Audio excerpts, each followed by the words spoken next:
म्हणजे तवापासून पुरीच बघतो ह्याला काय लाज बी झाली. आणि ज्यांची लग्न जमून ठेवल्यात पण 2-3 महिन्यावर लग्न लावल्यात की तर फोनवर बोलू बोलू इडी झाली. 24 तास बोलते की एक जणाने माझा मोबाईल घेतला म्हणलं रेंज नाही म्हणला माळवादाव जातो.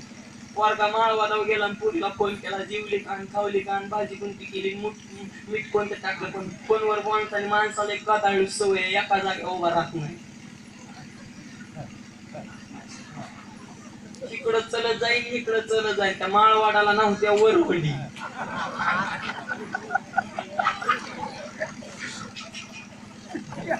वर्णक म्हशीच्या डबीला मी म्हणलं कसं काय तो म्हणलं महाराज बायको यायच्या आधी जर इतकं हलायचं आपल्यावर कसं काय होईल. म्हणून मुलीला किंमत आहे. स्त्री गुण हत्या थांबवा. 2 वाक्य आज यात्रेच्या निमित्तानं ध्यानात ठेवा. कीर्तनाला आलेल्या प्रत्येक महिलेने पोटामधील मुलगी म्हणजे भविष्य काळातली आई वाचवा आणि तरुण मुलांनी कसाबाकडे जाणारी गाई वाचवा. भगवान श्रीकृष्ण परत जन्माला आल्याशिवाय राहणार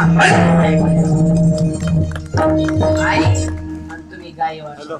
आई आणि गाई जर वाचल्यात तर आपल्याला रक्षण आहे. काळ बदललाय मायवा कुठं बदल करा हे माणसाला कळणार. एक जण बापाचा 10वा बामणाला कीर्तन चालू बामण म्हणला माझी 4,000 7,000 उशीर होईल पण यायला सगळं मी करतो पण टकलं कुणाचं करू. तू म्हणला त्याचं कीर्तन ठेवलं त्याचं हा जेवण बिवण तसलं काय नाही. पळून गेला तर टाळ तरी त्याचं जेवण हे काय नाही करायचं. इतका काळ बदलला आणि कुठं बदल करावं हे कळना. रामाचं काय लग्न झालंच नाही का. रामाच्या लग्ना दिवशी अजून तिघाचे जेवण करून येणार रे पण उशीर होईल.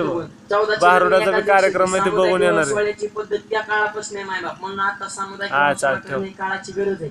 पण पूर्वीच्या बापाला म्हणलं ना महाराज ती कोणाला सांगा आपलं नाव काढू नका सामुदायिक सोहळा लगेच ट्रॅक्टर कोण टाकेल. घराला खिडक्या बसवायचो नाही. फ्रीज कोण टाकेल पण पुरीचं लग्न हाय हाय हाय पेपरलाच बातमी गेली पाहिजे. कमर होतो येड्या.